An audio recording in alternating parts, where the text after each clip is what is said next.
ఈ యొక్క జకరియా ఎలిజబెత్తులు ఏంటంటే దేవుని యొక్క సకలమైన ఆజ్ఞల చొప్పున నడుస్తున్నారంటండి వీళ్ళు.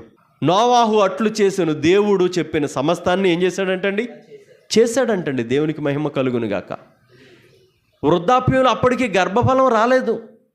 వృద్ధాప్యంలో ఉన్నారు, అందరూ అడుగుతున్నారేమో, గర్భఫలం యెహోవా ఇచ్చు బహుమానం కదా, మీరు దేవుని పరిచర్య చేస్తున్నారు కదా, మీకు పిల్లలు పుట్టలేదని శోధించి ఉండొచ్చు. కానీ వాళ్ళు ఎక్కడ కూడా కుడికి కానీ ఎడమికి కానీ తొలగిపోలే, దేవుని దూషించలే, దేవుని ప్రశ్నించలే, దేవునికి దూరం అవలే, మందిరం మానేయలేదు, ఆరాధన మానేయలేదు. యాజక ధర్మము వారి మర్యాద చొప్పున చేస్తున్నారంట. సమయం రానే వచ్చింది, వారి గర్భమున బాప్తిసం ఇచ్చి యోహాను పుట్టాడు. దేవునికి స్తోత్రం కలుగును గాక. ఒక ఆశీర్వాదకరమైన కుమారుడు పుట్టాడు, ఒక గొప్ప ఆత్మీయ కుమారుడు పుట్టాడు. యేసు ప్రభు మార్గాన్ని సరళం చేసే ఒక వ్యక్తి పుట్టాడు. దేవునికి స్తోత్రం కలుగును గాక. హల్లెలూయా. వాళ్ళు యాజక మర్యాదని అనుసరించటం మానలేదు. వృద్ధాప్యంలోకి వచ్చేసారు, పిల్లలు లేరు. ఏమి దేవుడు ఎందుకు పూజించాలి అని అనుకోలేదండి. నష్టములో కూడా ఆ నష్టాన్ని మింగుతూ, బాధని దిగమింగుతూ, వృద్ధాప్యంలో కూడా తన సేవను మానివేయలేదండి. దేవునికి స్తోత్రం కలుగును గాక. నీ జీవితంలో, నా జీవితంలో చిన్న చిన్న బాధకి ప్రార్థన మానేస్తాం. నీ జీవితంలో, నా జీవితంలో చిన్న చిన్న వ్యాధులు వస్తే ప్రార్థన ఏం చేస్తామండి? మానేస్తాం. చూడండి, మొన్న శుక్రవారం రాత్రి వర్షం వచ్చింది. ఎంతమంది సిద్ధ మనసు కలిగి ఉన్నారో దేవునికే ఎరుక. మొన్న దినం 4వ తారీఖు రాత్రి వర్షం వచ్చింది.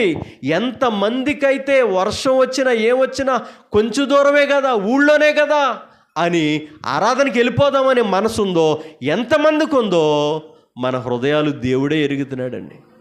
ఆ వర్షం స్టార్ట్ అయింది. సహోదరులు కొంతమంది ప్రార్థన చేయటం ప్రారంభించారు.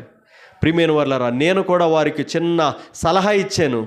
దేవునిచ్చి అనుకూలమైతే, దేవుని చిత్తమైతే, ప్రభువా మీకు ఇష్టమైతే, కుష్ఠరోగి ప్రార్థన ఇది, ప్రభువా నీకు ఇష్టమైతే వాక్యము వర్షమును ఆపివే ప్రభువా, సేవకులు వస్తున్నారు కదా ప్రభువా అని చెప్పి దీన మనసుతో ప్రార్థించమని సలహా ఇచ్చాం.